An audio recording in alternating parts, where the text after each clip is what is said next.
चलो तुम, अंदर चलो, खामोश हो जाओ। लालची इंसान कहीं का।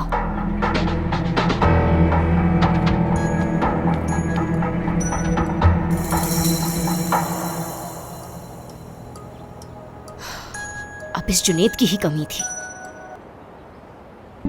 हाँ बोलो जुनेद। तुम हो कहाँ? मैं इतनी देर से फोन कर रहा हूँ तुम्हें। जुनेद फोन बैग में था, आवाज नहीं आई। बात सुनो, तुम्हारे घर के करीब खड़ा हुआ हूँ, मुझे अभी मिलना है। मैं अभी घर पे नहीं हूँ। नसरीन, देखो मैं यहाँ तुमसे मिलने के लिए आया हूँ। कहाँ हो और कब आओगी? मुझे नहीं पता, शायद कुछ देर हो जाए, लेकिन तुम मेरे आने से पहले अंदर मत जाना। तुम क्या समझती हो, मुझे अंदर जाने के लिए तुम्हारी इजाजत चाहिए? जुनेद खुदा के लिए मेरे आने से पहले अंदर मत जाना, ना किसी से बात करना। ठीक है, फिर मैं यहीं पर खड़ा होकर तुम्हारा इंतजार कर रहा हूँ।